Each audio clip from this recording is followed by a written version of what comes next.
Conference. I hope you had a good lunch break and you're ready for yet even more interesting and varied contributions and presentations this afternoon. The next session is on adornment. Oh, sorry, I wanted to make one point. I'm not sure what was going on earlier on, but some people may have been taking photos with flashes. Please don't do that, it's distracting, okay? So, the next session is on adornment in its broadest sense. The first speaker, Janice Miller, is a senior lecturer of cultural and historical studies here at LCF. She authored the book Fashion and Music, which was published in 2011, and is currently working on a book, Makeup, Cosmetics from Culture to Catwalk. Janice wrote one of the chapters for the exhibition catalogue. Our second speaker, Kate Bethune, is a senior research assistant at the V&A and worked closely with Claire, assisting on the curation of Savage Beauty. She was assistant curator of the exhibitions Club to Catwalk, London Fashion in the 1980s, and Ball Gowns, British Glamour since 1950. They were both at the V&A. Kate has contributed to the publications Alexander McQueen, The Glamour of Italian Fashion, the V&A Gallery of Fashion, and is author of A to Z of Wedding Style. Our final speaker in this session, Akiko Shinzato, is a third-year BA Jewelry Design student at Central St. Martin's. As part of this course, students were invited to collaborate with Swarovski on Alexander McQueen-inspired pieces, and Akiko was awarded the prize in 2015 for her work. She will present a short presentation on her work. Okay, Janice. Thank you. We'll just get your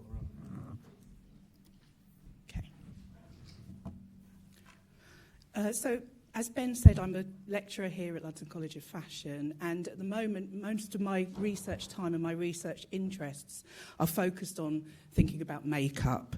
And I suppose there is no better illustration of makeup's ability to work with garments to evoke powerful statements about identity, and feminine identity in particular, than in Alexander McQueen's catwalk shows.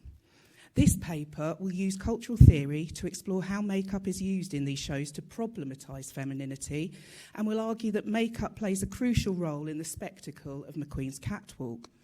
The importance of the body to how fashion speaks is by now well established in existing fashion studies literature, where the workers of writers like Joanne Entwistle and Elizabeth Wilson, influenced by wider cultural theory from the likes of Michel Foucault, have argued that fashion can be best understood and analysed when its relationship to the body is fully acknowledged.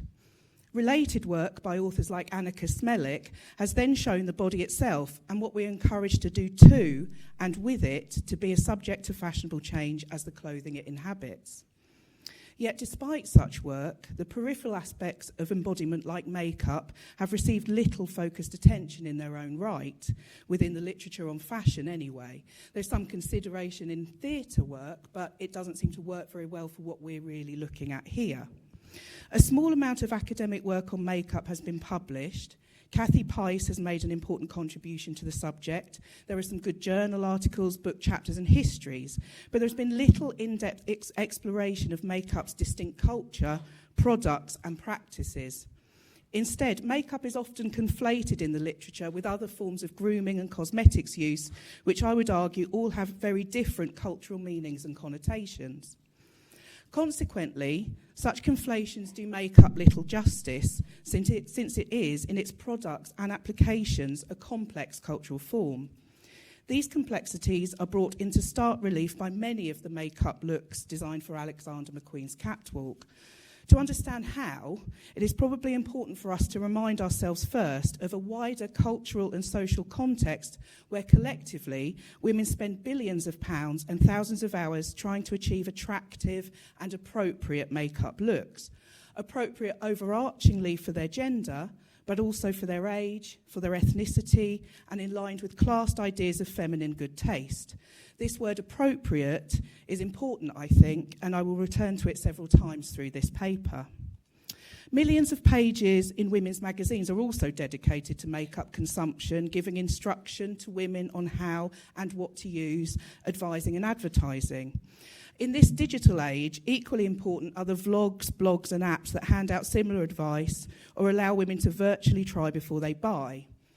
Books like Bobby Brown's Teenage Beauty acculturate young women into an appropriate code of makeup use, unquestioningly supporting its use, of course, not only because Brown is a makeup artist, but also because makeup is deeply and ideologically embedded within discourses of gender in most cultures and femininity for the majority.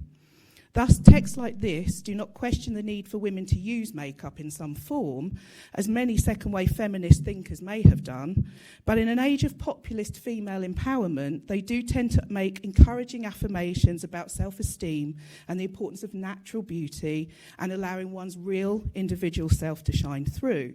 And I think also, interestingly, things like the Kardashians and celebrity culture and the role it plays in emphasising what natural beauty should look like, and even kind of suggesting how much time it takes them. I've got examples here of the Kardashians' idea of makeup contouring, which it kind of produces a face ready for the screen, and it's one that women are increasingly encouraged to kind of invest in real life too. Through such texts, the woman's body is subjected to the ideological codes of a social context that imprints its beliefs, desires, and power systems onto their bodies. And on such terms, women are encouraged to use makeup to create an idealised form of feminine beauty that is made to seem natural to them and on them, though it is anything but. Instead, this is femininity codified, so that certain forms of makeup are deemed appropriate, and this appropriateness comes to stand in for nature. Ideology renders this makeup almost invisible. Through makeup use, women are most often encouraged to create what Michel Foucault and Sandra Lee Barkey, after him, might term a docile body, one that adheres to the prescribed ideals of gender identity of it within any given social context, and which, in the case of women, positions them secondary and other within patriarchal culture. It is against such backdrops that McQueen's catwalk makeup is dialectically positioned. And by this I mean that many of the makeup looks embodied throughout his shows demonstrate anything but this docile, idealised body. However, firstly, in a paper that seeks to argue that makeup in McQueen shows was significant and often revolutionary, it is important to begin by acknowledging that across his shows, this makeup ran the gamut from excess to lack and everything in between, and that several looks seem, at least, to largely adhere to these cultural expectations of natural beauty. Voss is considered by many to be one of McQueen's most controversial catwalk shows, not least because as part of a fashion industry so synonymous with beauty, it dared to question the very premise. The makeup for Voss, created by Val Garland, was soft, pretty, feminine, and wearable. It was delicate, and it contoured and amplified models' features, giving a soft, youthful flush to the cheeks. Nothing unusual there as such. However, when read against the show's wider mise-en-scène, this natural beauty seems to concurrently remind us of the labour, fragility, and ephemerality of beauty. It is not the makeup in and of itself that does so, but rather the juxtaposition of this conventional beauty with hard surfaces on garments that threaten to pierce the skin and bandages as head coverings that obscure the model's hair entirely. The effect is as much reminiscent of cosmetic procedures as the idea of internal emotional disturbances that inspired the show. In every case and in every connotation, real or natural beauty seems to be synonymously represented and problematised. Maybe I'm too loud. Okay. This trope was recreated in a spread for Touche magazine in 2010 by Michel Doujoune. This image makes more overt references to cosmetic intervention, but importantly for me, juxtaposing the two images demonstrate, at least as someone interested in makeup, the wide variety of what the media might describe as natural. Thus, it is not my aim to say in some overinflated manner that makeup always does the work to create such meanings on its own. That would be a mistake at a conference about Alexander McQueen, of course, because the clothes are incredibly important. But it is to argue that it plays a significant role. Makeup is, of course, concerned with the surfaces of the body, and historically it, like fashion itself, has regularly been charged with superficiality.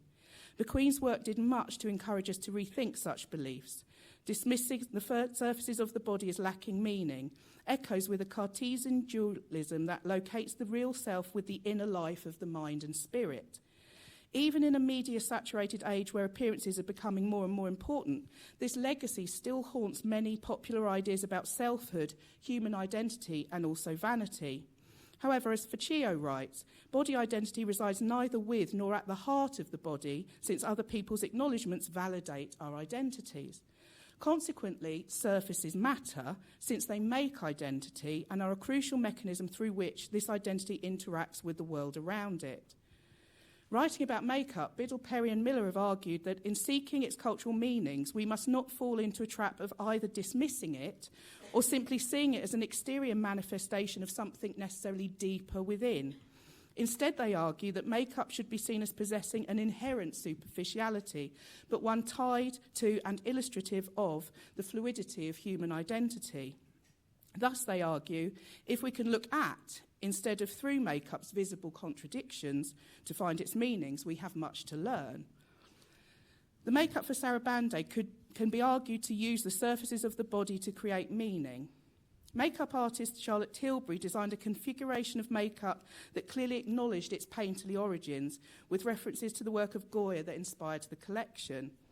Foundation was mixed with a white base, taken beyond the jawline towards the collarbone, finished in light and visible brushstrokes. The effect was to create wraith-like ethereal women.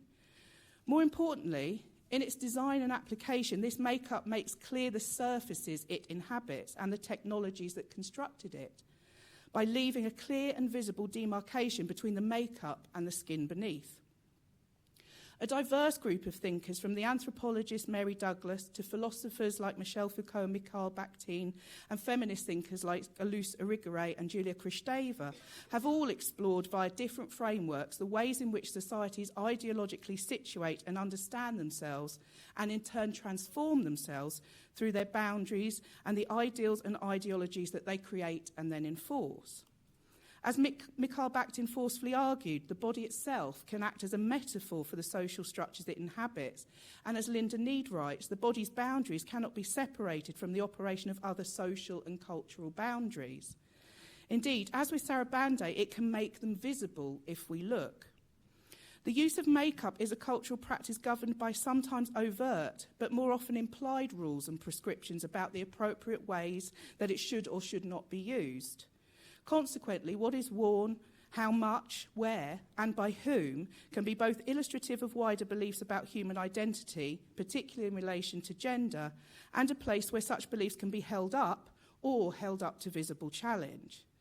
We might argue that the makeup for Sarabande finds its meaning in the way actively and artfully evokes one of the fundamental crimes of makeup use, the much-feared foundation tide mark, which was 7th on the list of the top 10 makeup turn-offs, recounted in an article in the Daily Telegraph in 2010.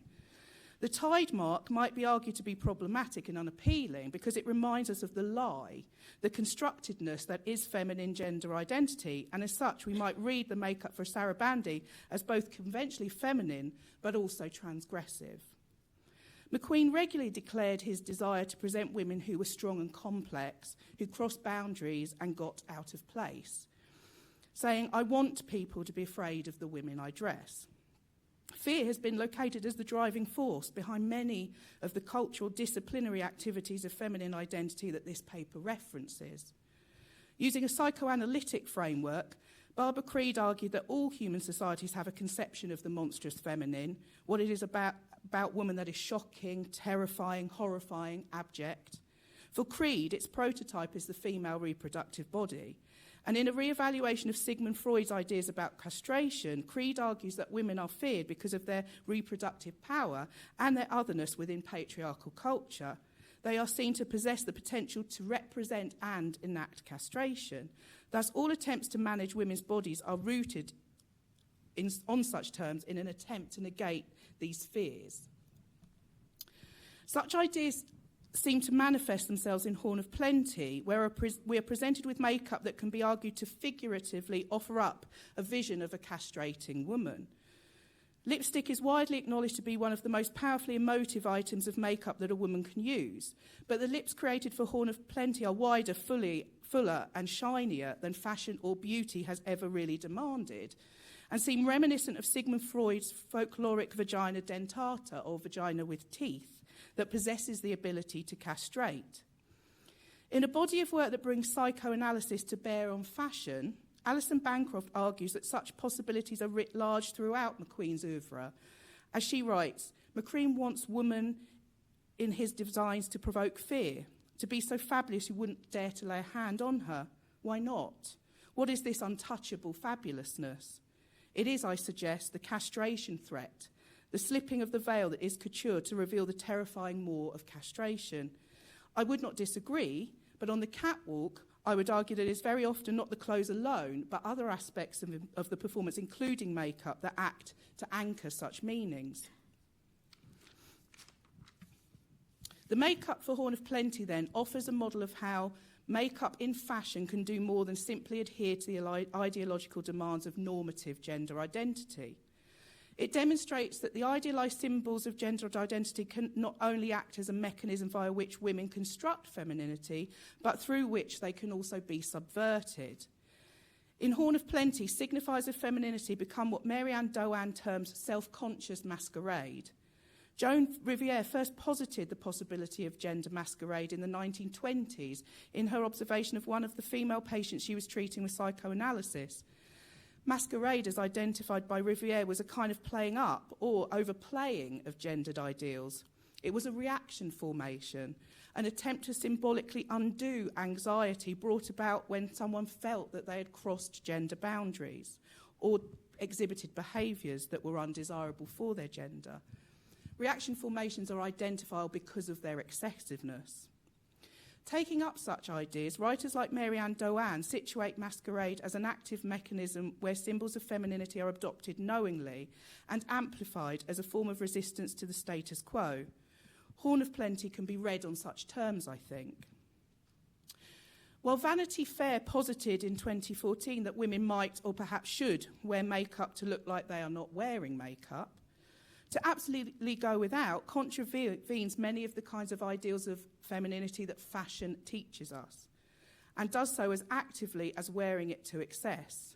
And in all of this talk of overplaying, I want lastly and very briefly to consider its opposite, since it is important to emphasise that underplaying makeup can be as problematic and challenging to normative codes of femininity. In 2014, instigation of a charitable drive for cancer awareness, the makeup-free selfie attracted the participation of many ordinary and famous women. The choice to take part in this drive and coverage of it keenly demonstrated the cultural significance of makeup for women, since being without it possessed such currency. There are many examples across McQueen's catwalk where femininity is challenged as much through underplaying as overplaying. I want to very briefly mention collections like Natural Distinction, Unnatural Selection, and some of the makeup for The Girl Who Lived in a Tree, for example, which is almost imperceptible on a face framed by thick, dark brows. This face, which enacts makeuplessness, can be as great a challenge to normative feminine identity as more excessive styles. Thus, the excess and lack exhibited by makeup across McQueen's shows is illustrative of the double bind in which women find themselves, and it actively engages with it when they apply or when they don't apply makeup. It exploits this to dramatise and challenge the ideological positions defined for women in Western culture in particular. Thus, as someone interested in makeup, I am interested in how the makeup in McQueen's shows works to resist dominant, restrictive ideas about femininity and to promote transgressive possibilities for feminine identities. It does so by encouraging us to look at, not through makeup. And by this, I mean that it reminds us that makeup is complex and an active part of the embodiment of the catwalk and of the fashion system, and that it deserves our attention. Thank you.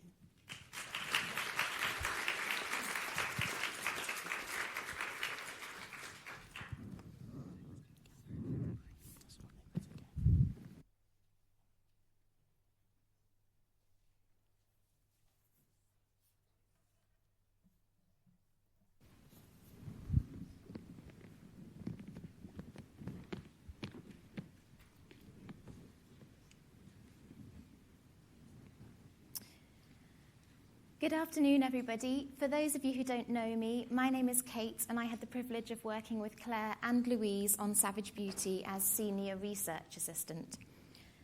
One of the things I have found most fascinating in all my research on McQueen is discovering and understanding the full extent of his love of birds. Like references to the Victorian period, you can find a reference to birds in almost all of McQueen's collections. Sometimes they inform the silhouette of a dress or coat. Other times they appear as print motifs. And on other occasions he borrowed their material properties, crafting dramatic showpieces from feathers. Birds are everywhere in his collections. McQueen had a lifelong interest in birds and the avian. In the 1997 BBC documentary called Cutting Up Rough, one of McQueen's brothers talks about McQueen watching the birds circling above the council estate where the family grew up in Stratford.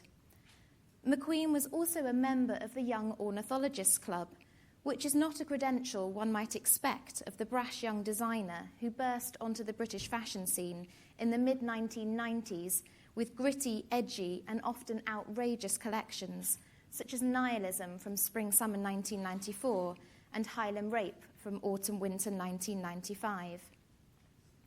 Later in life, McQueen took up falconry with Isabella Blow at her country estate, Hills, and he especially liked birds of prey. Falcons were among his favourites. In fact, he once said, "Birds in flight fascinate me. I admire eagles and falcons. I'm inspired by a feather, but also its colour, its graphics, its weightlessness, and its engineering. It's so elaborate. In fact, I try and transpose the beauty of a bird to women." McQueen imbued his designs with his love of birds in many ways, and this talk will focus primarily in his use of feathers and bird parts as both surface adornment and as agents of metamorphosis, but it will also briefly touch on the other ways in which McQueen channeled avian qualities in his designs, for example, via cut and construction, and through the medium of print. There are many examples of the ways in which McQueen translated his love of birds into his designs via cut and construction. But this design, in the images on the left, is especially compelling. It's the final look from one of McQueen's collections for Givenchy, and you can clearly see how the construction of the lace frock coat at the back is layered to evoke the long tail feathers of a peacock, while the high-standing collar elongates the neck to mimic the anatomy of the bird, the top of the collar recalling the plumage of the top of a peacock's head. And on the right is a coat from Le Poupée, with a metal armature which forces the arms into the form of an arc, recalling the silhouette of a bird about to take flight, perhaps thereby hinting at freedom. The jacket is cut tightly in at the back before fanning out into folds of fabric which mimic the tail feathers of a bird. Print was another medium through which McQueen's designs engaged with birds. The first time McQueen used bird prints was in his spring-summer collection for 1995. Rather appropriately titled The Birds, the collection was in part inspired by Hitchcock's 1963 suspense thriller of the same name. Another inspiration was roadkill. In the two images from the show on the left, the computer-generated swallow print alludes to the flocks of sinister birds which populate the film. The predatory nature of the birds in the film is, however, most keenly felt in the jacket, where they swoop down over the shoulder and appear to engulf the wearer. McQueen revisited the use of strong, bold prints 14 years later in the Horn of Plenty collection. In the show, McQueen recycled silhouettes and schemes from his back catalogue of designs. Bird prints featured, but this time he drew inspiration from the graphic artist M.C. Escher, and here the birds are magpies rather than swallows. Given McQueen also borrowed and subverted iconic designs by classic designers in the show, such as Dior and Givenchy, and given the association between magpies and borrowing or stealing, perhaps the choice was not incidental. In the case of these dresses, you can see how the print blends the classic Dior houndstooth with the graphic tessellations of birds produced by Escher. I just wanted to pause briefly to point out some other techniques that McQueen used to decorate his designs with birds. On the left is a top from McQueen's La Poupée collection, and here childlike bird forms have either been cut out or appliqued onto the top. In the centre is a moulded leather dress, sculpted to show the musculature of the body beneath. The leather is then decorated with delicate hand-painted birds that recall Audubon prints. And finally, on the right, a tulle gown from The Girl Who Lived in the Tree, which is overlaid with 2 embroidered peacocks in profile. Sometimes McQueen's use and indeed choice of birds was central to the narrative of the collection, as in the case of the birds, but also in this dress. This was the final dress from the first sequence of the show. The peacock is a symbol of Indian culture and signposted a change, for the designs that followed were inspired by the twilight years of the British Raj and involved heavily jewelled slippers and sari silks. McQueen also frequently drew on the material properties of feathers in his designs. His use of them spanned early collections such as The Hunger, where feathers were used sparingly, to later collections such as La Dame Bleue, The Girl Who Lived in the Tree, and The Horn of Plenty, where entire gowns were crafted from feathers. In all of these examples, feathers are used as objects of surface adornment to create different textures. In some cases, as in the dress from The Hunger, feathers are used in their natural state, while in others, such as the dress from The Girl Who Lived in the Tree, they are dyed to provide a depth and uniformity of colour. I'm including this slide because it makes an important point about symbolism and McQueen's intent for his collections. This top from Highland Rape incorporates a dramatic ruff of pheasant feathers that protrude upwards from the collar to obscure the model's face. The collection drew heavily on McQueen's Scottish ancestry. It was a direct, even aggressive response to the romanticising and mythologising of Scotland's past. The use of feathers, and significantly game birds, signifies the Scots game-keeping tradition. Simon Unglis, a friend of McQueen who studied with him at Central St Martin's and who produced prints for him, as well as being heavily involved with McQueen's experimentations with materials such as liquid latex in the early years, supplied the feathers. His father was a gamekeeper on the Hampshire-Berkshire border. Game birds are hunted, so the woman is essentially vulnerable prey. Yet in creating a ring of feathers around her head and face, McQueen imposes a physical barrier that lends a protective quality. The delicate flesh of her face is protected from harm. Yet the model is not simply vulnerable prey, for the look possesses fierceness, and she appears both unapproachable and untouchable. This is further emphasised by her haunting black mirrored contact lenses, which mimic the eyes of birds such as ravens and crows, and this sense of duality is a recurring motif across McQueen's collections. McQueen also incorporated actual bird parts into a number of designs. For his graduate show, Jack the Ripper Stalks His Victims, he borrowed necklaces from Simon Costin, who spoke yesterday. Simon was originally a jeweller who later went on to art direct a number of McQueen's early shows. And on the left is a portrait of McQueen taken by Richard Burbridge for Sky magazine. The necklace he is wearing is one of those borrowed from Costin, and it incorporates 2 bird claws and 3 rabbit skulls inset with hematite. In the middle, you can see another necklace by Costin made from pheasant claws. McQueen revisited the theme 9 years later in his Gothic-seeped collection, What a Merry-Go-Round. In this case, the necklace, made by close friend and collaborator Sean Lean, was fashioned from strings of Tahitian pearls and lacquered pheasant claws. From a distance, however, the claws appear less like macabre bird's feet and more like a ring of soft feathers around the neck.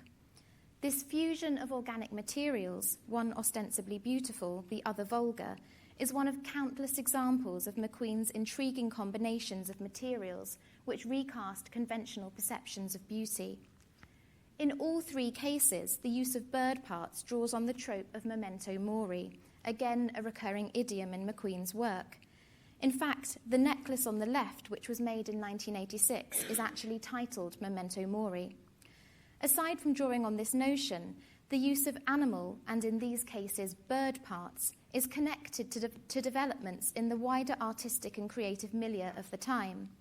Young British artists such as Damien Hirst were starting to use dead animals and animal parts in their work to ponder questions surrounding the profundities of life and death. Hearst, for example, either preserved animals in formaldehyde-filled vitrines, such as his 1991 installation of a shark, or displayed them in a state of decay.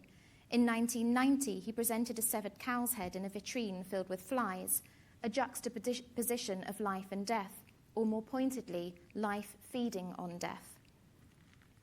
And here's another great example of McQueen's use of bird parts, which is on display in the exhibition in the Romantic Gothic Gallery.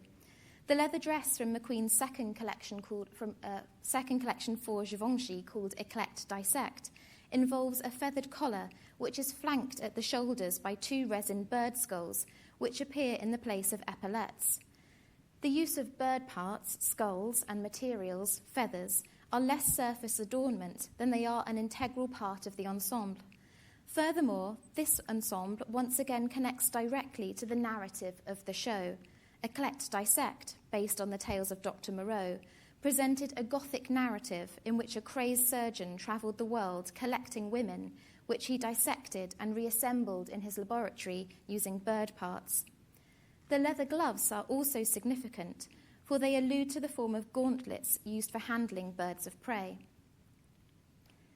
Feathers and bird parts were used in many different ways for the headdresses that accompanied McQueen's collections, and a vast number of these were produced by the hat designer Philip Tracy, another of McQueen's close friends and collaborators. McQueen often gave his collaborators a very broad brief, and importantly, this allowed them a freedom which often served to propel their own creative horizons. But it also underscores the trust that McQueen placed in those with whom he collaborated.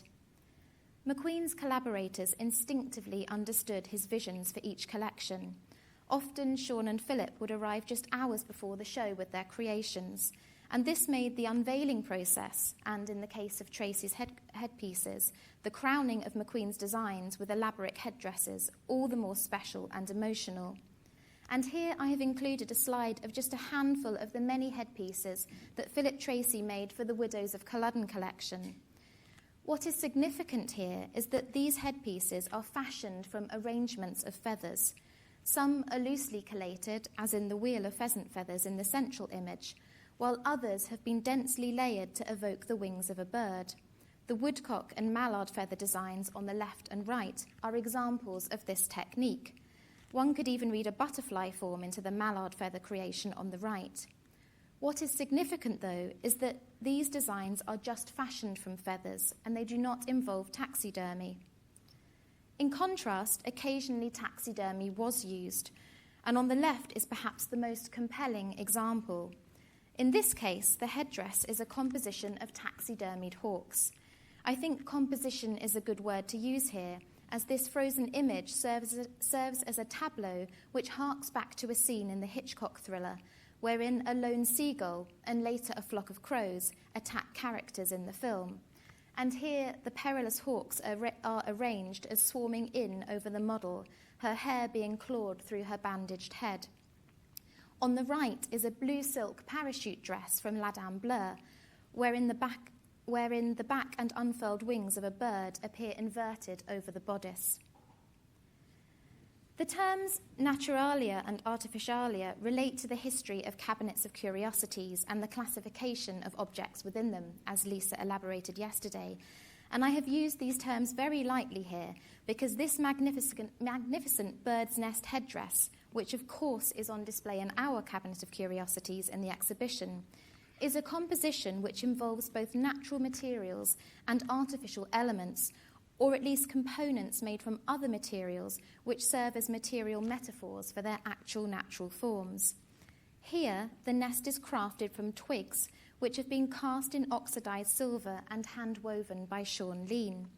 The nest is filled with 7 duck eggs, which were also cast in silver and then inset with over 600 Swarovski blue topaz and smoky quartz gemstones to lend the speckled quality of duck eggs.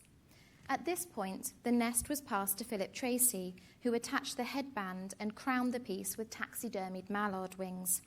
It's thus a very special piece because it draws McQueen together with 2 of his closest collaborators in a design which underscores the craftsmanship that inhered in every piece in the collection. The design is also symbolic. It was worn with the first look of the collection and, on account of the nest and eggs, alludes to new life. Its companion piece, shown later in the collection, is the bird's skull headdress, with its skull cast from silver inset with black spinels and plume of black feathers.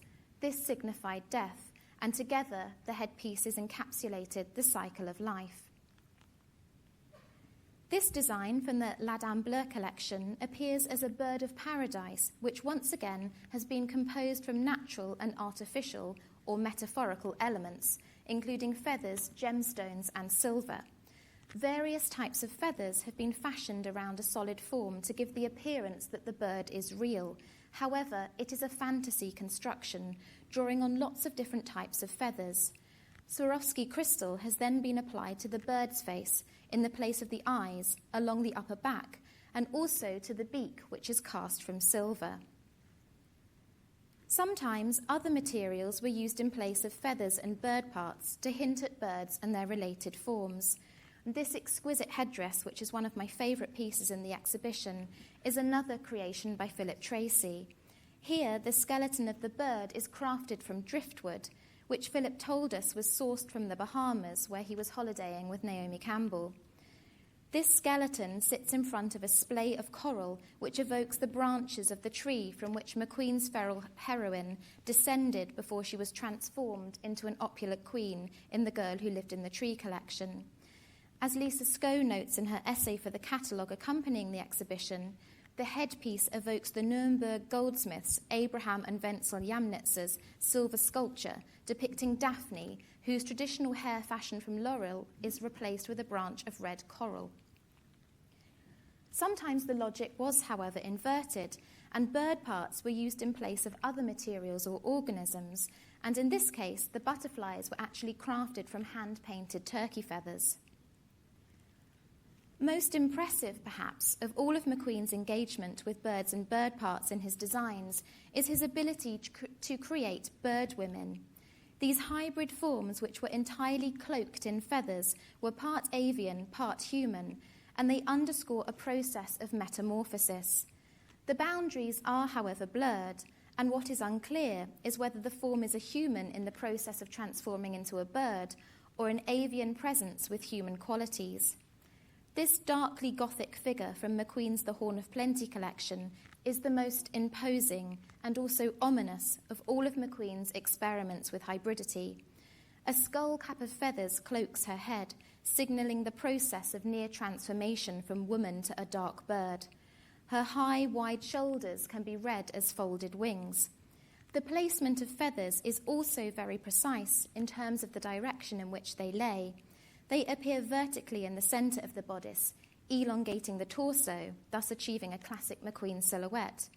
But they are placed horizontally over the wings and exaggerated hips to provide a stark point of contrast with a waspish waist that, as a result, becomes fetishized.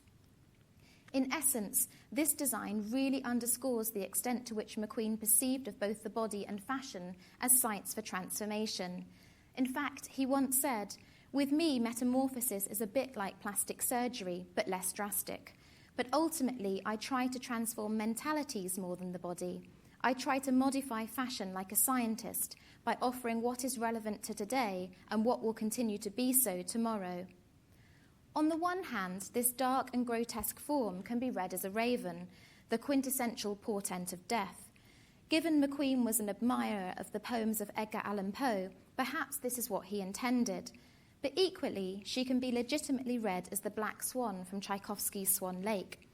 This second reading is given more credence when the black bird woman is set against the white bird from the same collection, who embodies the innocence and vulnerability of the white swan, with her melancholy presence on the catwalk, as she appears trapped in her wings, which are unable to unfurl. Yet again, there is a sense of duality that exists both in each of these designs on their own and also in the diametrical personalities that both the black swan and white swan exemplify in the character of one lone individual.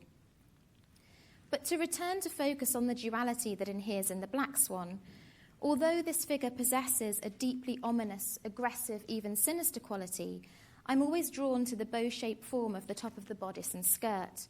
Of course, these signal wings and the rounded thighs of a bird, but to me, they also seem to suggest protection. And so there does appear to be an oscillation between dark and light, good and evil, sinister intent and protection. Standing in contrast to McQueen's disturbing Gothic creation are McQueen's deeply romantic bird women. And this full-length gown, which draws on a Victorian silhouette, is from the Widows of Culloden collection. And we saw some beautiful detailed shots of this gown in Jonathan Fyer's paper yesterday. Again, the model is entirely clothed in feathers, their placement around the collar and neck blending feather into skin. A headdress of woodcock feathers situates her wings on her head and ensures she is covered in feathers from top to toe. The gown is made entirely from pheasant feathers, which have been meticulously stitched to lengths of ribbon, which have in turn been sewn in rows to a net ground.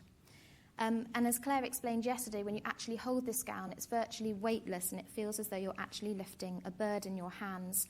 It's a deeply romantic gown that captures the fragile beauty of nature with the rich reds, browns and golds of the feathers that catch the light as your eye moves across its many textures. And here we can see how makeup was used as an agent of metamorphosis in the La Dame Bleue collection, this time with the site of transformation moved from the body to the face, where feathers matching those in the gown are applied to the forehead, cheeks, nose, and then blend into the delicate eye area. On other occasions, McQueen's bird women embodied exotic birds of paradise, and here you can see FKA Twigs at the Alexander McQueen V&A Fashion Gala wearing an ensemble from the La Dame Bleue collection, which consists of a dress with a bird of paradise feathered print and a high collar of feathers. And on the right, a pair of earrings crafted from macaw feathers. These are significant, for unlike conventional earrings, which either pierce through or attach to the lobes, they sit over and around the ear. And the effect of affixing the earring so closely to the head in this manner once again hints at the hybridization of woman and bird. Sometimes McQueen's bird women were beautiful, celestial beings, and this final look from McQueen's last collection, which was completed by Sarah Burton after his death, is created from goose feathers which have been hand-painted with gold paint.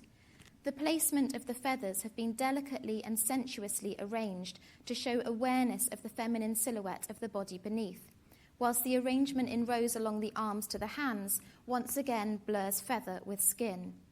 It was unusual for McQueen to alter natural materials. Sometimes dyed feathers were used, but more often than not, there remained a profound appreciation for their natural beauty and they were left untouched. But for this final piece from a collection that drew on the afterlife and celestial figures such as angels, the use of gold paint, so sensitively applied, invests the coat with an irrefutable ethereal quality. I just wanted to touch briefly on abstraction and the use of other materials that McQueen used to reference his love of birds. And here is another of McQueen's bird women, although this time she does not appear entirely clothed in feathers. The skirt of this dress is made from dyed ostrich feathers, while the bodice is made from hand-painted glass microscope slides, and they are red to hint at the blood beneath every layer of skin. Each slide has been drilled and is suspended to a net ground. And what is so striking to me is the manner in which the glass slides, ostensibly a harsh material, hang so delicately from the bodice in a manner that mimics the feathers on the breast of a bird. And as you can see from the silhouette in the image on the right, she is in fact a precious swan. I pondered this ensemble for a long time and always read the model as an angel, but then when I looked at the image on the right again and the manner in which the model holds her head back, gazing upwards whilst arching her back, there she is, another bird, this time her wings fashioned from birch plywood. Finally, I just want to touch on some of the other ways in which McQueen translated his love of birds, not so much into his designs, but into the staging and styling of his shows. On the left is a photograph of a baby bird squashed onto tarmac. The image, which highlights the fragility and vulnerability of new life, was used as a show invitation to the Birds collection for 1995. And as I mentioned earlier, this also drew on notions of roadkill as well as the Hitchcock thriller. And on the right, the spectacular set for the La Dame Bleue show, which involved neon tubes of light that traced the silhouette of outstretched wings. And lastly, it appears appropriate to end with McQueen's final collection, Autumn-Winter 2010. I have already mentioned styling from the perspective of makeup as an aspect of McQueen's embodiment of bird women, but here the head treatments have a different function. These models are less transmuted bird women and more an allegorical reference to heavenly birds. And if you watch the presentation for this collection, you will notice that the gait of the models mimics that of wading birds such as storks. McQueen consciously translated his passion for birds into his collections, sometimes in overt ways, other times in ways more subtle and abstract. McQueen loved birds for what they represented, freedom, which is something he didn't himself have working in the demanding fashion industry. He also loved them for what they embodied, beauty, fragility, and an aesthetic perfection that could only be truly attained in nature. Thank you for listening.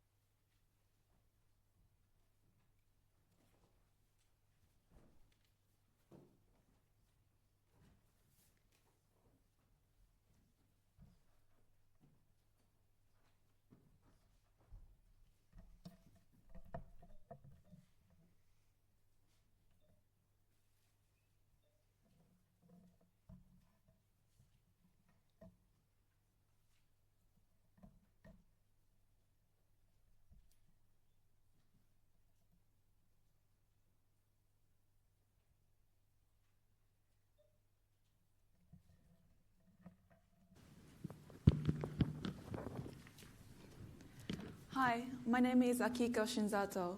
I'm going to present my work designed for Swarovski by responding to the work of Alexander McQueen.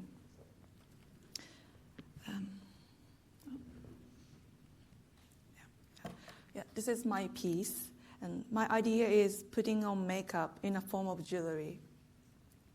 As I was doing research, I found that the makeup is one of the important parts in catwalk show to give the feeling of the collection. Then I thought that it would be interesting if you could put on makeup in a piece of jewelry, with a piece of jewelry.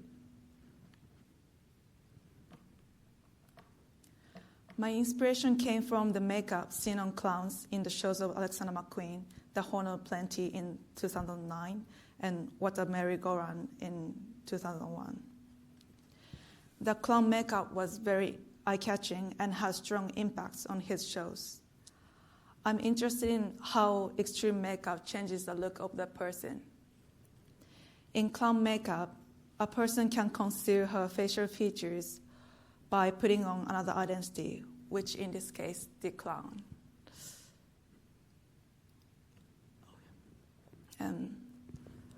I designed a mask with the clown mouth. The mask represents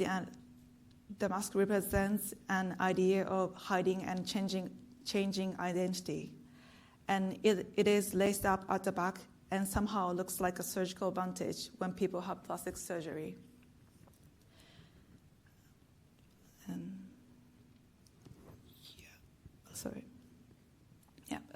I designed that way because I wanted to give it a dramatic impact when it is worn.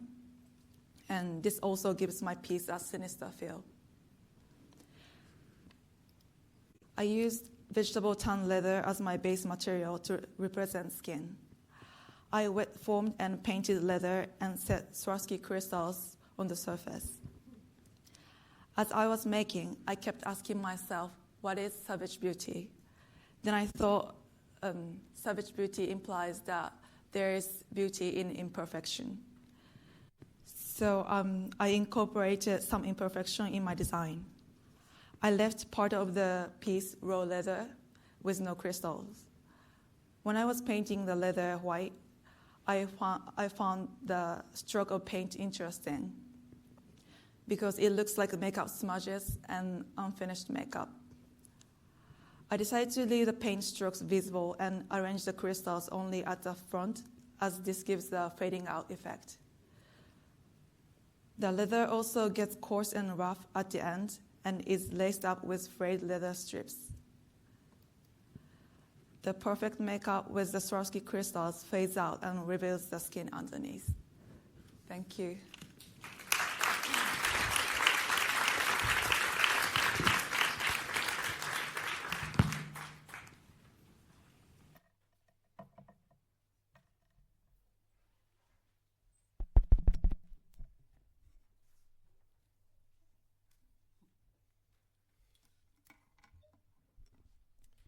Can you hear me? Yes, I hope you can. We now have some student presentations coming from all sorts of different perspectives. From the very early stages of planning for this conference, student participation was actively considered. Somehow, we wanted students from the university to be a part of this. Short presentations like the ones you're about to see are a proven way to offer a taste of what goes on at a university. What you will see displays the breadth and depth of just some of the research that has been undertaken by students here. Many people from different backgrounds and skills are seriously interested in Alexander McQueen. Students interested in fashion and accessory design, gender, sexuality, visual imagery, physical movement and performance, the Gothic, the imagination, culture, sociology, curation and spectacle, adornment and craft, are seriously interested in Alexander McQueen and his impact and influence on these spheres. I'm sure you will enjoy a taster as 5 students present 5-minute presentations of their work from unique, thoughtful, and creative interpretations and readings of McQueen's oeuvre. The first speaker is PhD candidate Kat Smith. The second is Felicia Scicluna. The third speaker is Shirley van der Polder. The fourth speaker is Nikki Jessup, and the fifth is Lisa Mason. Kat.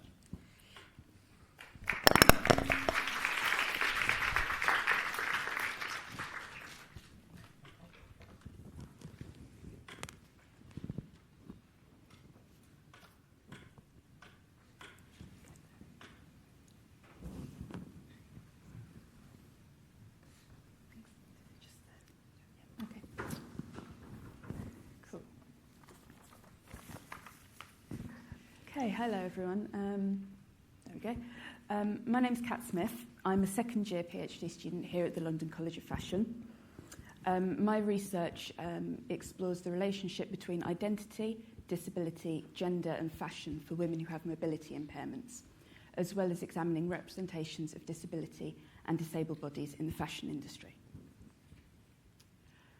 It's the second part which I'm going to explore today, using the idea of disability aesthetics, which is a term coined by the late theorist Tobin Siebers, to examine Alexander McQueen's relationship with disability in both an editorial in Dazed and Confused magazine in 1998 and in his spring-summer 1999 catwalk show titled Number 13, examples of which we can see here.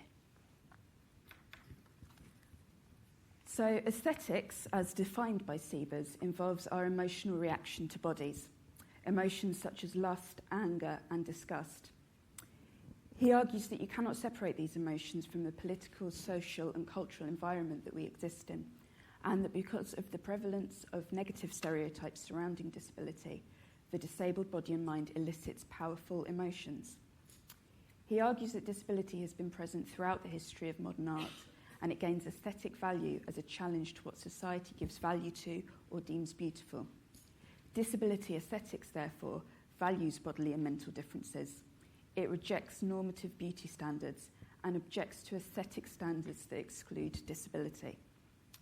Within the disability aesthetics framework, the disabled body or mind is not a site of disrepair or grotesquerie, but rather an exploration of difference and possibility. According to Siebers, and I quote, "Disability acquires aesthetic value because it represents for makers of art a critical resource for thinking about what a human being is."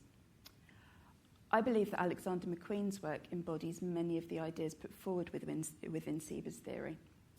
McQueen is one of the few fashion designers to fully explore the aesthetic, artistic, and design possibilities of working with disabled bodies, rather than simply attempting to normalise or disguise bodily differences. which we can see in the following examples, which are taken from the accessible editorial in Dazed and Confused magazine. This photo shows David Toole, who is a well-regarded dancer and double-leg amputee. He's standing on his hands and he's wearing a fan skirt, which is similar to the pictures you might have seen Erin O'Connor wearing. The skirt is not designed to disguise the absence of his legs, but rather its construction complements the fluidity and grace of his movement and celebrates and demonstrates his skill. In this photo, we see Alison Lapper, who is an artist. She poses nude with her body as a canvas for a projection by Hussein Chalayan, boldly rejecting the idea that disabled bodies should be hidden or disguised, and that disability and eroticism are always polar opposites.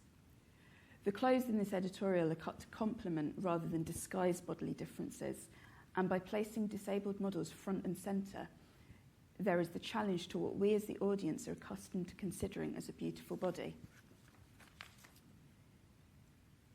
In the number 13 show, we see athlete Amy Mullins on the far left here, who's wearing specially carved wooden legs, which is a nod both to the history of that particular orthopaedic device and the ornate woodwork seen in Edwardian furniture design.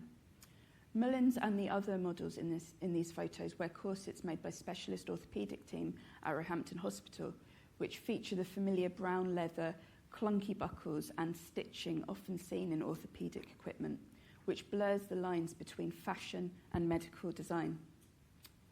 Medicalised pieces such as these and the inclusion of disabled bodies are often controversial, and they can call into questions of exploitation, appropriation, fetishisation and infrequent. But McQueen's embracing of disabled models in these examples feels more like a celebration of difference and a challenge to which bodies society deems beautiful, rather than an attempt merely to shock. Nor do these examples simply feel like a nod towards the often patronising rhetoric of diversity that is often employed when disabled people are included in fashion imagery. As Siebers argues, the artistic and aesthetic possibilities of disability have the potential to challenge prevailing beliefs about beauty, something that Alexander McQueen explored and embraced throughout his career. Thank you.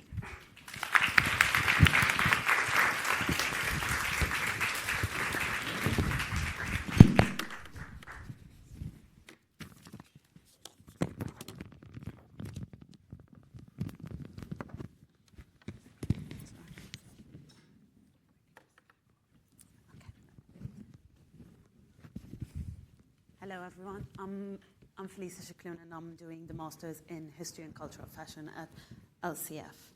And my research revolves around one specific McQueen show, which is Spring-Summer 2004. So Alexander McQueen, for his Spring 2004 show, titled Deliverance, he based his collection on Sidney Pollack's 1969 Depression-era movie titled They Shoot Horses, Don't They?, which was in turn based on Horace McCoy's novel by the same name. What made this collection different from other collections is that it was relatively pared down and it lacked showpieces that McQueen shows are known for. In fact, when looking at lookbooks for different collections, every collection had pieces that were labeled as show only, except for Deliverance, where every single piece was either produced or could be made to order. Apart from the paring down of the collection, the show seemed to recreate the plot of the movie. The show was structured in 3 scenes with a mixture of models and dancers, choreographed by Michael Clark, dancing around the catwalk, recreating the dance marathon. They Shoot Horses, Don't They? Revolves around the dance marathon, which Robert and Gloria, the 2 main characters of the movie, decide to enter to get free food and shelter, and in the hope of winning $1,500. As the marathon unfolds, they realize that the marathon is filled with ploys and gimmicks to draw a bigger audience. The derbies were introduced by the organizers to eliminate 3 couples per evening. As the marathon managers introduce more ploys, Gloria and Robert come to realize that even if they win the marathon, they would not win the amount of money promised, as they would need to deduct the expenses, reducing the price close to nothing. Disheartened by the revelation, Gloria and Robert quit the marathon. Gloria confesses to Robert that she wants to kill herself. She pulls out a gun, but she cannot go through with it. In desperation, she asks Robert to do it, which he does. When he is later questioned by the police why he killed her, he responds, "They shoot horses, don't they?" McQueen's usage of film in his collection has been evident since the start. From Alfred Hitchcock to Stanley Kubrick, his shows were filled with film references. What made Deliverance different is that McQueen did not just reference imagery from the movie, but rather reconstructed the narrative through the mise-en-scène. The sparing down of the collection and the lack of showpieces seems to convey an adherence to costume theory on how costumes within a movie should follow the narrative, and the audience has to look right through the clothes in order to understand the characters and the plot. So, as I've previously mentioned, the show was structured around 3 scenes. In scene 1, the show opens up with the actual voiceover of the announcer from the movie, introducing the marathon to the audience, as the models and dancers emerge onto the dance floor in 1930s-inspired clothing, such as bias-cut dresses and feather boas. This glamorized version of the dance marathon also featured crystal-encrusted numbers on the backs of the male dancers, further referencing the dance marathon. Scene 2 revolves around the derby. In the novel, Robert describes how they were given uniforms. In fact, the clothes in the derby scene are very sportswear-inspired. The materials and silhouettes created by McQueen in this scene evoke a sportswear aesthetic through the mixture of neon colors, grey mall, and shiny suede. The looks were finished off with the small leather belts for the male models, further keeping in line with the novel's plot. The third scene is introduced as the music changes to Billie Holiday's God Bless the Child, and the model Karen Nelson staggers onto the dance floor wearing a floral chiffon tea dress which looks like it's falling off her body. Dressed in a mixture of patchwork quilting, denim, chiffon tea dresses, and Swarovski-encrusted jumpsuits, more exhausted models stagger and stumble around the dance floor.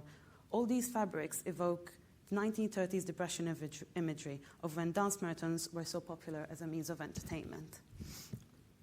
Apart from the actual fabrics that reference 1930s Depression,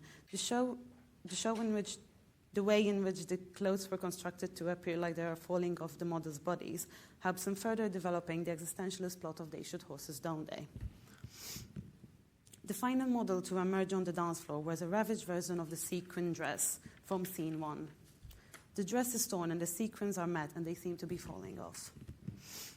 The 3 main looks for this show could be lined up and one can see the character development in them, especially the opening and the ending looks. This refashioning of a design into something less refined is not common in a fashion show, but McQueen's aim in doing so was to develop the narrative. Gilbert Adrian, MGM's costume designer, stated how one could line up all the gowns and tell the screen story. If we had to look at all the looks separately from the models and the setting of the show, the clothes can tell the story that is Gloria and Robert's journey throughout the plot. The hopefulness of the first scene with its glamorous gowns evolving into the struggle of the derby in scene 2, into the lesser glamorous frayed denim, patchwork and plaid shirts of scene 3.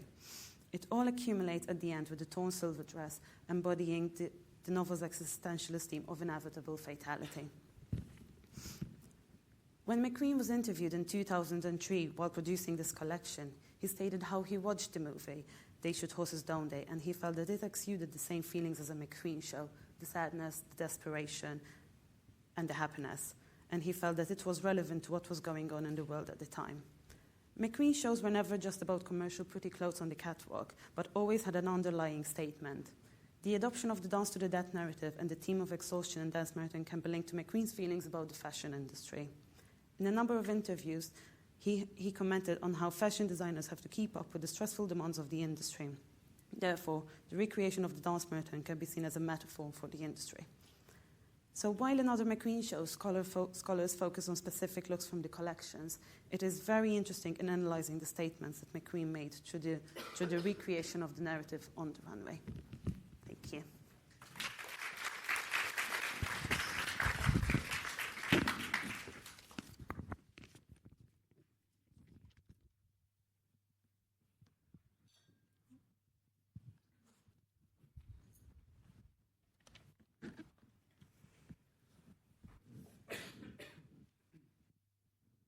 Good afternoon.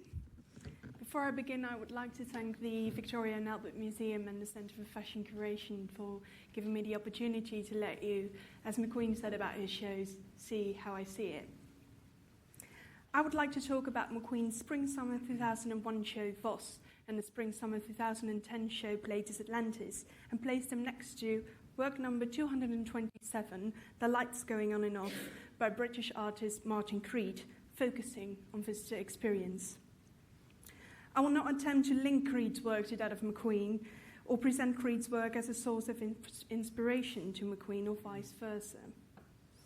Views on the visitor experience of work number 227 provides us with the opportunity to understand an element from McQueen's work from the context of his contemporaries from the British art scene of the 90s McQueen was part of.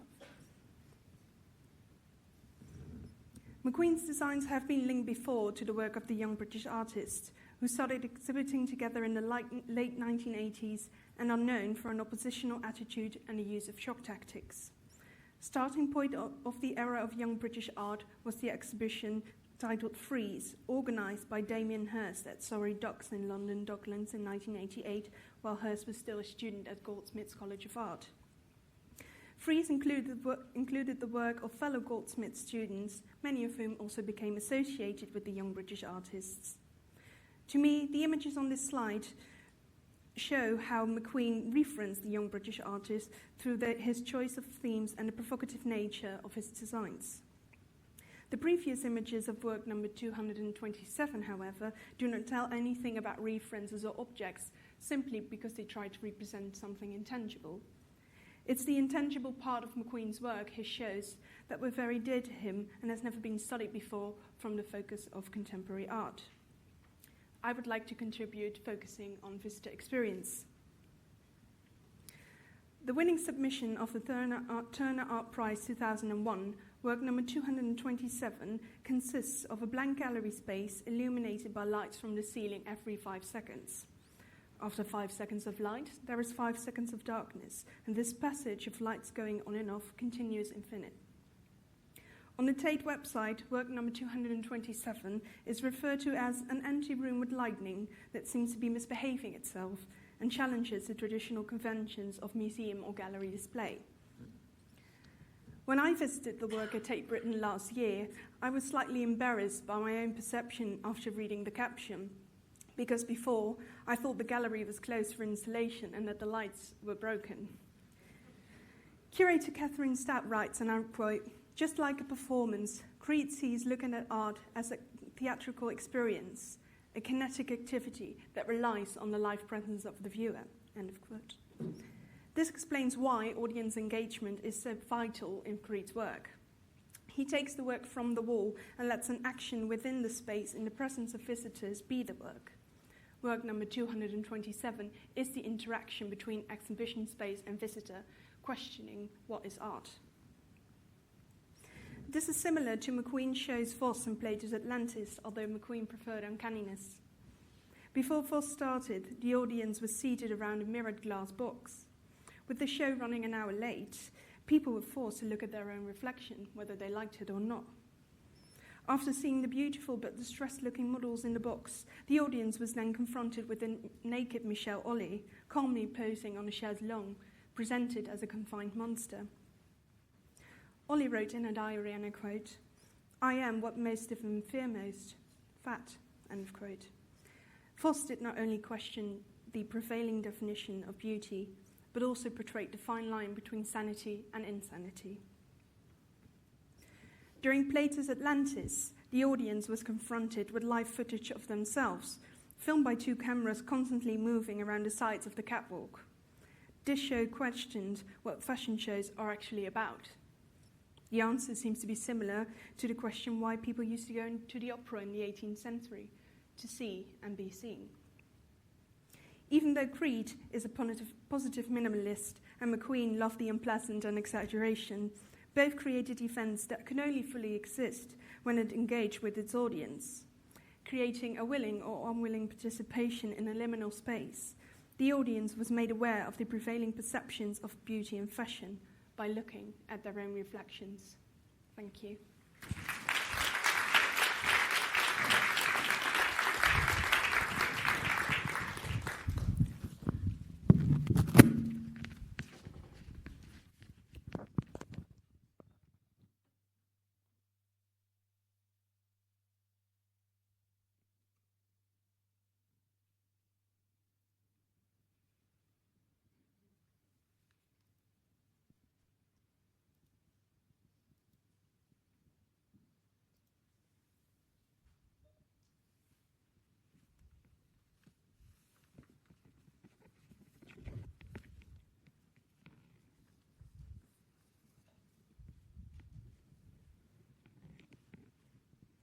Hello, everyone.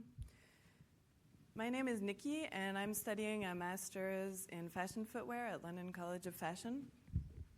I wanted to talk to you today because having the experience of working with leather, I know just how difficult it is to achieve the results that McQueen did with his designs. Alexander McQueen was, like you all know, anything but a minimalist. He was an eclectic collector who was inspired by all kinds of curiosities, ranging from Joey's sweater on Friends to razor clamshells in Norfolk.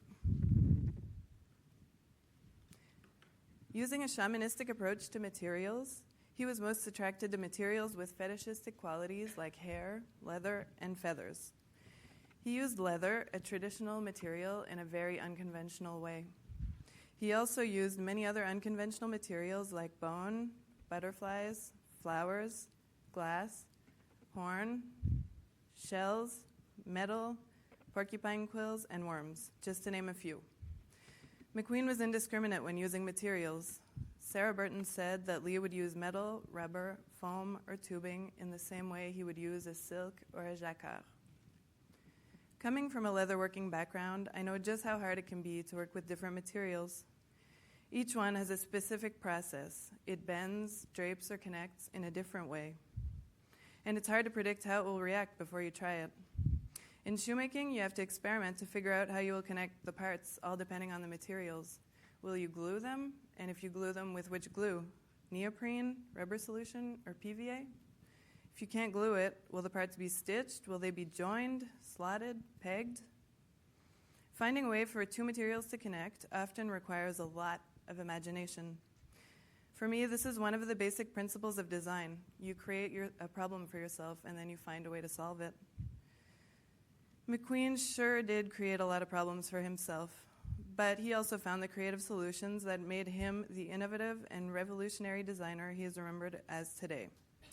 Over the next few minutes, I'd like to focus on the bodice, a garment that McQueen made repeatedly throughout his career using a wide range of materials, like we saw this morning in Caroline's presentation. The first hard carapace-style bodice he made was worn by journalist Rebecca Lothorpe during the Banshee show. Made coarsely of chicken wire and plaster and fitting tight on her hips, she was unable to sit, let alone move, and it left marks on her body. This morning we also found out it was so heavy that she had to lie down before the show. Subsequently, McQueen made bodices made of glass, crystals, shell, plastic, metal, and leather. I'd like to talk to you about the two styles of leather bodices that he designed. Bear with me, we'll see some of the same images we saw this morning, but hopefully that will just reinforce the importance of the torso in McQueen's work.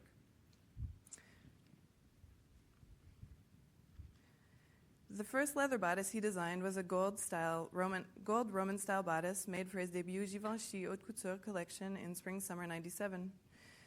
McQueen collaborated with designers Whittaker Malum, who used shoemaking construction techniques, first sculpting a torso like a last, then drawing out the pattern pieces, clicking the leather and suede lining, stitching it together, and gilding it with gold leaf. To create the six-pack effect, they sculpturally modeled it and stitched it between the leather and the lining, creating a very refined haute couture result. 2 years later, McQueen designed a second leather bodice, this time made by prosthetists. By soaking vegetable tanned leather and stretching it over a plaster cast of Laura Morgan's torso, the prosthetists were able to mold the leather, creating a replica of the naked body. Having made a molded leather torso myself, I can tell you how tough it is to achieve flawless results. Using your hands and a bone folder, you must try to stretch the wet leather over the convex areas and try to make the excess leather disappear in the concave ones. It's a very slow process that can take a few hours, and those few hours are spent with a pungent smell of wet leather, making you increasingly nauseous. If the results still aren't perfect after the first attempt, you must then re-wet and apply heat to try to make the creases fade. But each time you wet the leather, it becomes more brittle, so you have to try to get it right the first time around. Once it dries, the leather keeps the shape, and the thicker the leather, the more rigid the bodice. Amy Mullins wore this prosthetic-style bodice along with the sculpted wooden legs McQueen made for her in number 13 catwalk show. This bodice, which was connected with angular scar-style lacing and stitching, was far more representative of the macabre McQueen aesthetic. For me, McQueen's best asset was his ability to communicate his raw emotions, not only through design ideas, but also through his craftsmanship. I would like to conclude by saying chapeau to Alexander McQueen, who paved the way for future designers like myself by knowing the rules, but also by knowing how to break them. Thank you.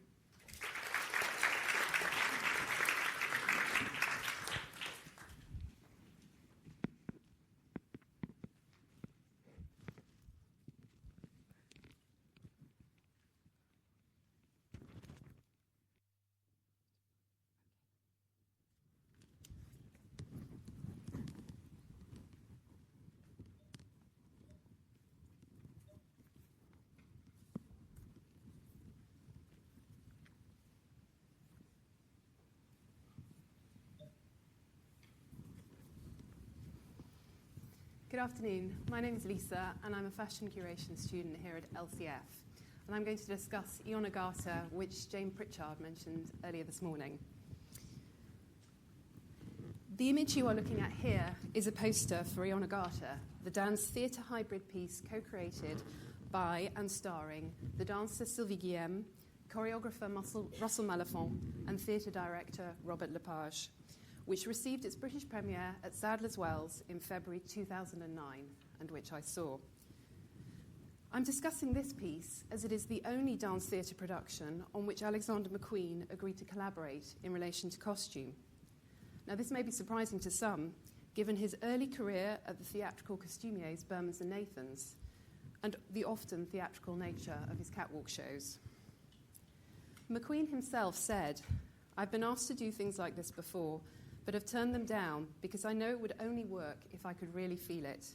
It has to fit." So why did McQueen agree to work on Ionagata? The subject matter of the production may give a clue. It is based around the fascinating story of Charles de Beaumont, otherwise known as Chevalier d'Eon. Born in France in 1728, he died in London in 1810, a soldier, spy, diplomat, but most intriguingly, a cross-dresser. And this is an image that you can find of him in the National Portrait Gallery here in London.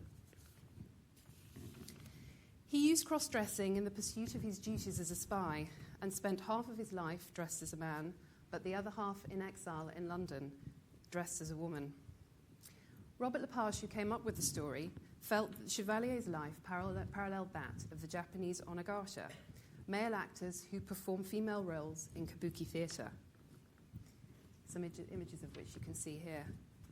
And these references were weaved through the story of the Chevalier's life to create Ionagata. In an interview with Judith Mackrell of The Guardian before the premiere, McQueen said, "This male-female character was so up my Strasse," giving an inkling of why it appealed to him. Chevalier d'Eon himself has become something of a hero for transvestites and transsexuals in France, and the story perhaps resonates with McQueen from the London clubbing scene in the 80s and 90s and his times at Taboo, seeing individuals such as Lee Bowery, from whom McQueen drew inspiration. McQueen liked to go against notions of the norm and embraced and celebrated marginality, and the storyline of Ionagata may have appealed as it melded issues of gender ambiguity, referencing the cross-dressing scene from his clubbing days, with his interest in Japanese clothing. Cross-dressing is present in the costumes for Guillem, Malafont, and Lepage, with them all playing different roles in different periods in the Chevalier's life. All three performers wore as a base costume flesh-coloured bodysuits with reflective stripes resembling boning, which you can see here in the top corner. But with typical McQueen touches to cause gender confusion, there was padding on the hips for Russell Malafont's version, and padding at the crotch for Sylvie Guillem's, which you can just make out here. These were then overlaid with pieces inspired by 18th century French dress, crinolines, and traditional Japanese styles, specifically the kimono. McQueen's interest in Japanese dress is visible from the images here, showing an oversized white gauzy kimono on a wooden pole. The choice of kimonos for this production is entirely fitting, not only to reference the onagata, but because kimonos are worn by both sexes. Kimonos are usually embellished to denote the gender, age, wealth, and status of the wearer, but the one shown here is entirely bare. Although there were embellished versions of the kimono in Ionagata, which in turn reference McQueen's Autumn-Winter 2003 show Scanners, this unembellished version gives nothing away of the wearer's identity and was used to great effect in the performance when first Malafont stands up inside it and then disappears, and then Guillaume appears, as here, representing the chevalier's changing gender under his clothing. It could be said that Ionagata was the perfect alignment of certain motifs found in McQueen's collections, such as the interest in Japan and kimono styles found in Scanners, and also in his Spring-Summer 2005 collection, It's Only a Game. Going back to the Chevalier, he lived in virtual poverty towards the end of his life and was reduced to performing fencing demonstrations in women's clothing for high society as paid entertainment. So to conclude, although the gender ambiguity may have appealed to McQueen, I would suggest that the Chevalier's story, particularly at the end of the Chevalier's life, struck a much more personal chord with McQueen, referencing the pressure to perform felt by him when McQueen said, "I'm interested in the dark psychosis of his mind. There's a melancholy there, especially after he was exiled and became the puppet of the ladies who lunch. I know what that feels like." Thank you.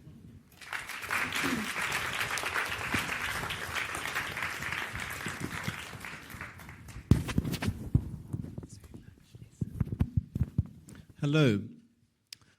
Thank you very much to the 5 students, and thank you also very much to Janice Miller and Kate Bethune. We do have a bit of time. I know Janice needs to leave very soon, don't you? So if you have any questions for Janice, ask now, if ever hold your peace. We have 10 minutes or so. If the students wouldn't mind coming and just sitting along the front row, that would be appreciated. And we also have Keys. I don't know, Keys, if you're happy to take any questions as well. Great. We've got a roving mic. I have one roving mic. And Jenna, Rossi Camus over there, will have a roving mic as well.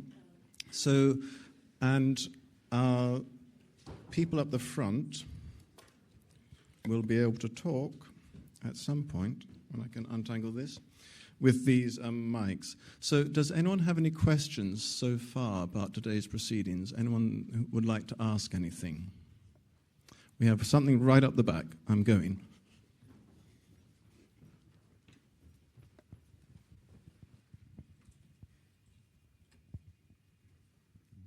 The V&A yesterday, we had a lot of examples where the media had misrepresented Alexander McQueen in his efforts to empower women. They considered it that perhaps he was a misogynist. Now coming here today, we see that in many ways some could suggest he was also empowering the disabled. Are there any examples where the media once again made suggestions that he was just doing it once again to mock them, as they suggested he was doing with women?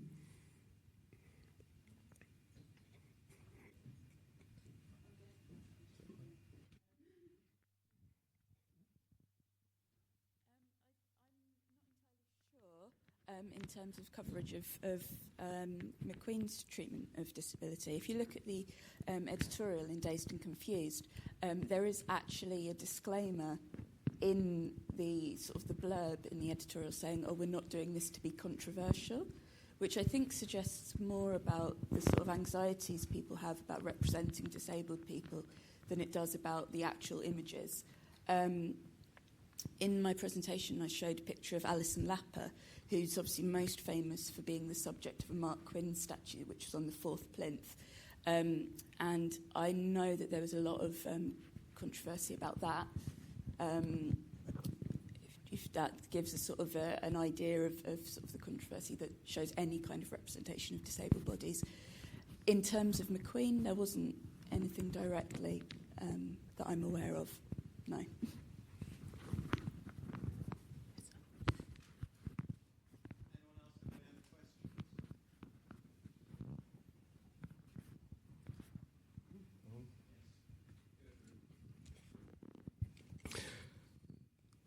One of the things that was mentioned quite a bit at yesterday's talk was the fact that people saw him as a genius. Now, I know there are people in the public who see him as a genius, and I gathered from the audience yesterday that many saw him as a genius. But academics were asking, perhaps it's an exaggeration. What I would like to ask is the people who worked with him who are here, do they feel he was a genius, or do they feel that he's taken their work and he's hogging all the limelight, even in death?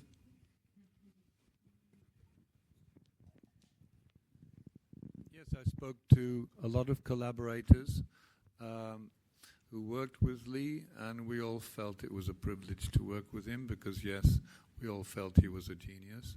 And his expansiveness in his creativity was spread miraculously across all his collaborators. I think they would all agree with me.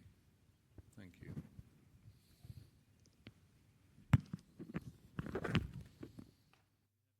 Further questions? Now's your opportunity.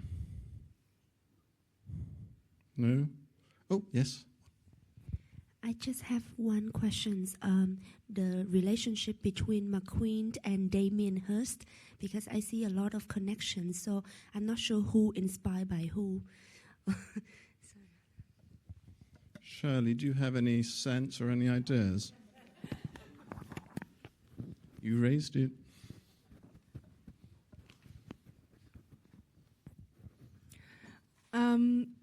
As far I don't know about a personal connection, so I'm not quite sure if they were friends or if they knew each other.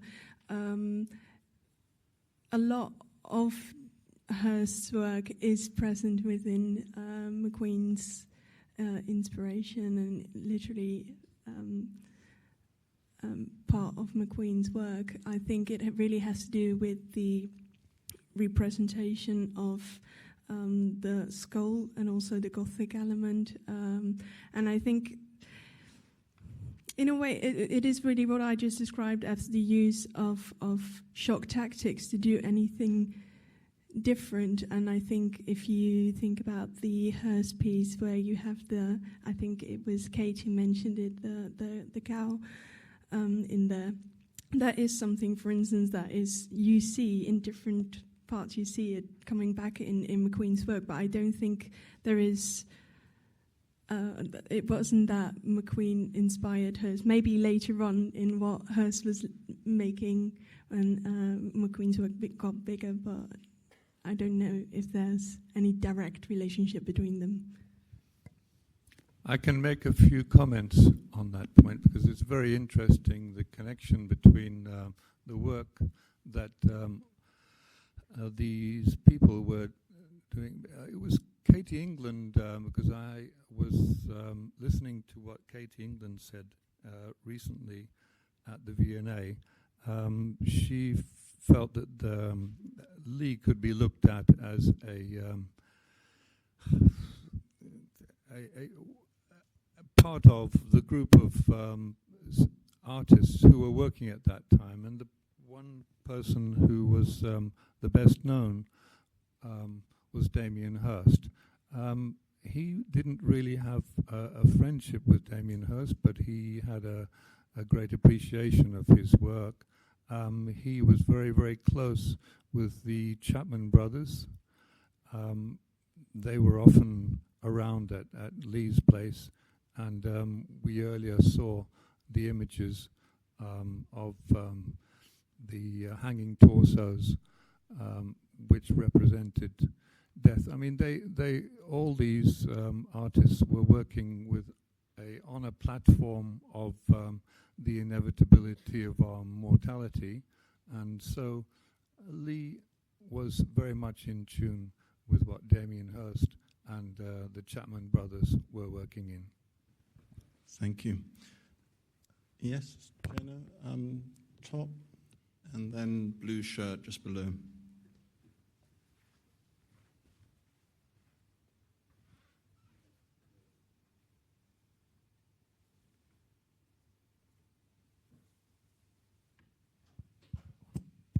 Hello, thank you very much. Ideally, I would like to ask Caroline Evans, but I'm not sure that she's here. I'm afraid she's gone. That's fine. I'll control things to the panel or those presented that will remain from the morning, if that's okay. Yes, or you could just make a comment, a general observation. All right, as I said, because Caroline was raised about the agency in the objects as well as the agency in the bodies of the fashion mannequins or models themselves. And because like in my head of a fan of a next top model and the face, I can hear or I can sense that Naomi going to throw something at me if I let the clothes wear me, or Tyra going to scream, or Miss J going to kind of turn away from the monitor screen.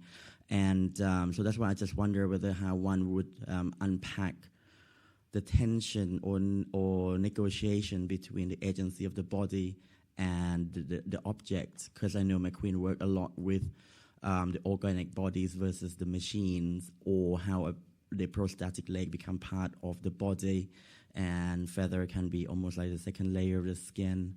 So just wonder whether how would we unpack this kind of negation between agency within the body versus the objects. Do any of the presenters still here have any comment, any thoughts? Janice is going to give it a go. Unfortunately, I didn't hear Caroline's talk, so I'm not sure if I'll respond in the right way, but I'll give it a try. I think that there's a kind of oscillation between the two throughout fashion, and actually I'm not sure if it's easy to unpack it as a general thing. I think it's very kind of specific to different types of performances. And I think, programs like America's Next Top Model, it is about kind of almost interrogating the role of the model when there's this kind of possibility that they don't matter as an individual very much sometimes in some kinds of performances. So I think there's almost a little bit of a kind of power struggle. Yeah.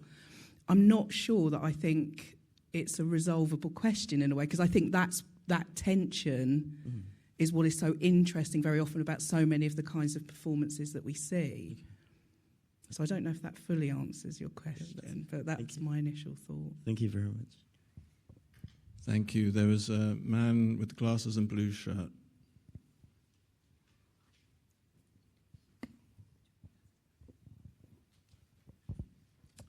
I have a question about, for the person who presented on Eonagata. And actually my question is more about Orientalism, actually, our consumption, reappropriation, and cooptation of what we coin Orientalism, so everything coming from Japan and China. And, the way the Western world reappropriates, reads, rethinks Orientalism. I wanted to know whether in the show, staged and designed by Guilhem and Robert Lepage and McQueen, whether the relationship to Orientalism was kind of problematized. Because in the exhibit, in Savage Beauty, you kind of see that McQueen actually deals very critically with Orientalism and kind of offers a reflection about colonialism, the British Empire. So I just wanted to know whether there was this kind of thinking or thought process going on in the staging of the kimono and this kind of Orientalism.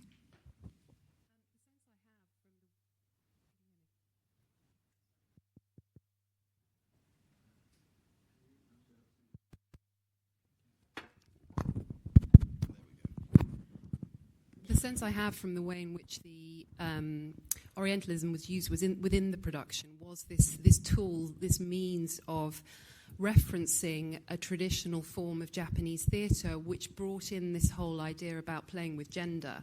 And I think that was an important reference for Lepage to use, and it was weaved throughout, but obviously was not the key central element of it, because that was the Chevalier's life, and he obviously lived in France and London.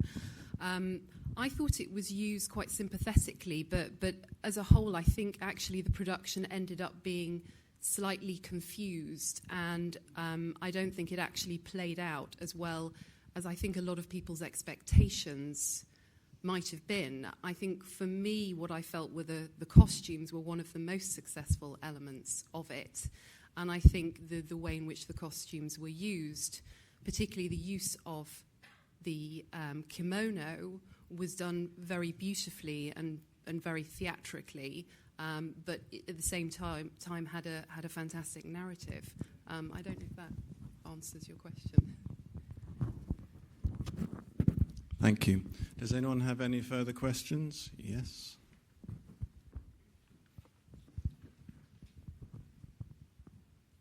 Thank you. As a layman, not being in the fashion industry, when I look at Alexander McQueen's work, I see true originality and the vast expanse of materials that he would experiment with and the concepts behind it. I am incredibly impressed. And on the other hand, if you look at fashion shows these days on the media, there's a lot of famous fashion designers who are really following very much a commercial line, and there isn't that much originality. Quite often it's modifying, other people's designs and coming up with something which is different. But I haven't seen a lot of true originality.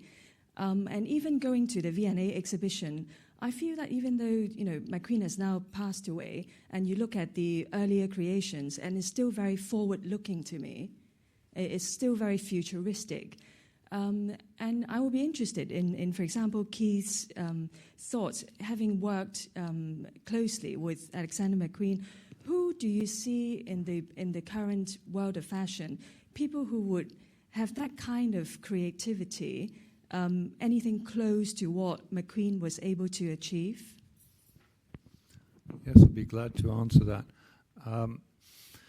Lee, it's very true that he was fascinated with different crafts that people had, and he always has had his, it was as if he had radar ready to find people who could come and collaborate and offer what they knew about the materials that they were familiar with. I mean, Sean Lean was a very good example, the way he worked with metal in jewellery, and then the milliners like Philip Tracy. He was absolutely delighted with what he could get from these people. But if you ask me about anyone who is approaching that level today, the only person I could maybe mention is Iris van Herpen. A lot of people have talked to me about the work that she is doing in Holland, and but she is working in a new area now with 3D, whereas Lee was more concentrating on different crafts, people, and the work that they were doing. Any more questions before we go to a break? We'll be having a break until 4:30, and then we're very privileged to have designer Georgina Goodman in conversation with Oriel Cullen. So please return promptly by 4:30 so we can continue on. Thank you.